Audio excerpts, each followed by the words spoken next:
வணக்கம். நான் மெய் ஜோதிட ஆலோசகர் கே கார்த்திகேயன், கள்ளக்குறிச்சியிலேருந்து பேசுகிறேன். ப்ரொஃபஸர் டாக்டர் விமலன் சாரோட நேரடி ஸ்டூடெண்ட்டு. இன்றைக்கு நாம் பார்க்கக்கூடிய தலைப்பு திருமண பொருத்தத்தில் கடக லக்கணத்தின் கணவன் மனைவி அமைப்புகளை பற்றி நம்ம பார்க்க போகிறோம். கடக லக்கணத்தோட முன்னே இயல்பு என்ன தெரியுமா? மூபுல் சைன், சரராசி, நீர்ராசி, பெண்ராசி. இது மூபுல் சைன், ஓடிக்கொண்டே இருக்கிற லக்கணம். நீர் சம்பந்தப்பட்ட அமைப்புகள் கொண்ட லக்கணம் இது. அன்பு, பண்பு, பாசம், நேசத்தின் உடைய லக்கணம். அதாவது மற்றவங்க சப்போர்ட்டு இந்த கடகலக்கணத்துக்கு கிடைக்குமே. ஆனால் இவங்க கையில் பிடிக்க முடியாது. யார்? சனியன் தான், வேற யாரும் கிடையாது சப்போர்ட்டு. பிரச்சனை இருக்குது. ஏன்னா இவங்களுக்கு எண்ணங்கள் ஓடிக்கிட்டே இருக்கும். ஏன்னா சரராசி இல்லை, மூபல் ராசி. சந்திரன் வேகம் விரைவு தானே, உடனுக்குடன் முடிவெடுத்து செயல்படக்கூடியவங்க தானே சந்திரன். நல்லா புரிஞ்சுங்க. வேகமும் அவன் தான், விரைவும் அவன் தான், உடனுக்குடன் முடிவெடுத்து செயல்படக்கூடியவங்க தானே சம்பந்தம். அதாவது நிறைய கற்பனை வளம் இருக்கும் அந்த சந்திரனுக்கு. அந்த கடக லக்கணத்துக்கு நிறைய கற்பனை வளம் இருக்கும், நிறைய சிந்திக்கும். அதுதான் உண்மை. எண்ணங்கள் ஓடிக்கிட்டு இருக்கிறதுனால நிறைய கற்பனை வளங்கள், நிறைய சிந்திக்கும், நிறைய செயல்படும், உடனுக்குடன் செயல்படணுங்கிற எண்ணம் கடக லக்கணத்துக்கு வரும். அது ஏகப்பட்ட கற்பனைகள் கடக லக்கணம். அடேங்க அப்பா, ஒரு செயலை செய்யும் போது அந்த செயலை உடனுக்குடன் செய்து முடிக்கணுங்கிற எண்ணம் கடக லக்கணத்துக்கு உண்டு. அனைவரையும் ஏற்றுக்கும். அதாவது எல்லோரோடும் பழகுவாங்க அந்த கடலக்கணக்காரங்க. யாரும் பேதம் பார்க்க மாட்டாங்க, எல்லோரோடும் பழகி விடுவார்கள். பயணங்களில் ஆர்வம் உண்டு, பயணங்களில் நல்ல விருப்பம் இருக்கும். நீர் பொருட்களில் விருப்பம் இருக்கும், நீரில் விளையாட அவங்களுக்கு விருப்பம் இருக்கும்.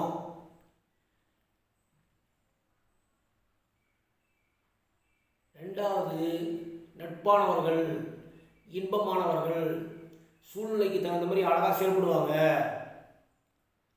இதான் கடகலக்கணத்து இயல்பு. ஆனால் அதுக்கு நேர்மாறாக ஒருத்தர் இருக்கிறானே சனியன், மகர லக்னம்.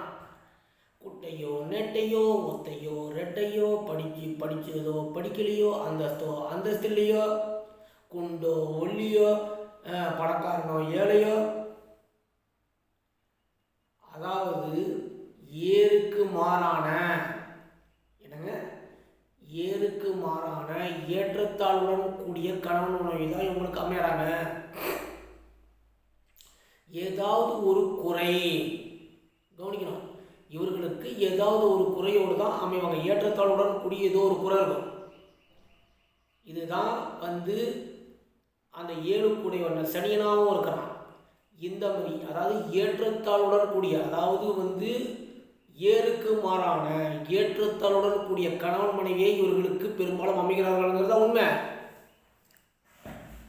யதார்த்த உண்மைதான்.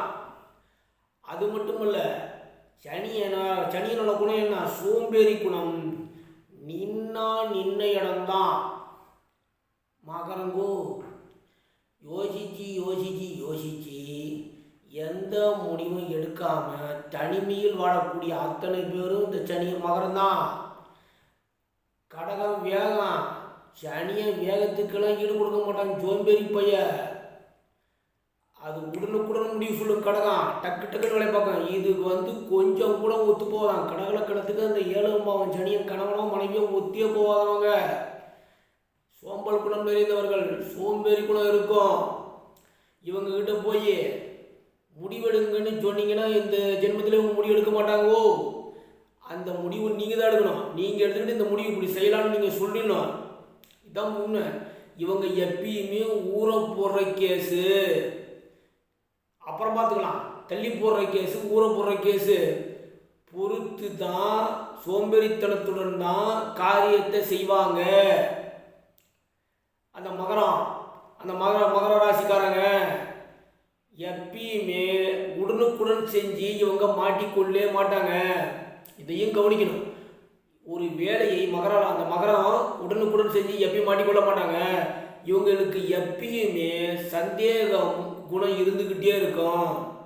அந்த மகரத்துக்கு ஐயமும் சந்தேக குணம் இருந்துக்கிட்டே இருக்கும். அது மட்டுமல்ல, தாழ்வு மனப்பான்மை இவங்களுக்கு இப்போ இருக்கிற மிகப்பெரிய பிரச்சனையே தாழ்வு மனப்பான்மை. அதை கவனிக்கணும். அந்த மகரத்தில் இருக்கிற தனிமை உணர்வும் அந்த தாழ்வு மனப்பான்மை எப்பயுமே இருக்கும். ஆனால் கடினமான உழைக்கக்கூடியவர்கள், அதில் எந்த மாற்றமும் இல்லை. அதுவும் அந்த சனியை உழைச்சி ஆரம்பிச்சுன்னா உழைச்சிக்கிட்டே இருக்கு அந்த சனி, அந்த மாதத்தோட இயல்பு. ரெண்டாவது, கடகலக்கணக்காரங்க தாழ்மையாக பேசாமல் பார்த்துங்க இந்த சனியனை. ஏன்னா இன்ஃபீரியாரிட்டி காம்ப்ளெக்ஸ் அதிகம் உங்களுக்கு.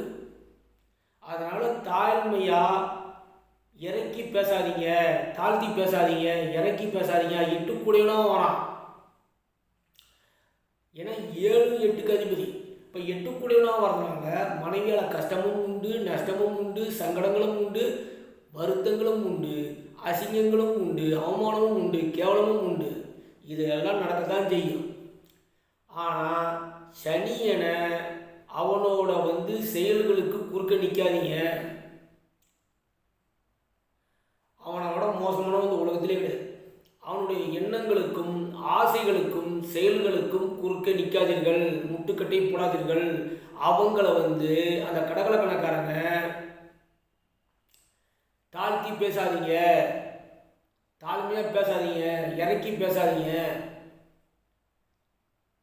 இதை நீங்கள் செஞ்சு அவங்கள அவங்க சோம்பேறி தான், அவங்க வேகத்துக்கு அவங்களால ஈடு கொடுக்க முடியாத மெதுவாக தான் செய்வாங்க. நீங்கள் எதுவுமே டக்கு டக்குன்னு முடிவு சொல்லுவீங்க, அவங்களால முடிவு சொல்ல முடியாது. இந்த ஊரை போடுற கேஸு எப்பயுமே மெதுமெதுவாக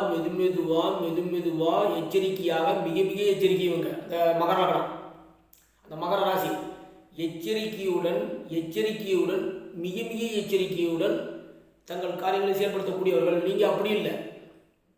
அந்த கடகலக்கணம் இதை அனைத்தும் அவர்கள் குணத்தை புரிஞ்சுக்கிட்டு நீங்கள் நல்லபடியாக வாழ்ந்தீங்கன்னா திருமண வாழ்க்கை இன்பம்தான். இது பொது பலன்களே. இது சுபக்கூடல் இருந்தால் மாறிக்கும், அதை கவனிச்சிங்க. இது தனிப்பட்ட பொது பலன்களை தான் பேசிகிட்டு இருக்கேன் அந்த திருமணம் பொறுத்தங்கிற விஷயத்தில். ஆச்சுங்களா? சப்ஸ்கிரைப் பண்ணுங்கள், ஷேர் பண்ணுங்கள், பெல் ஐக்கனை கிளிக் பண்ணுங்கள். அந்த வீடியோ அனைவருக்கும் சேருங்க. நன்றி, வணக்கம், வாழ்க வளர்க.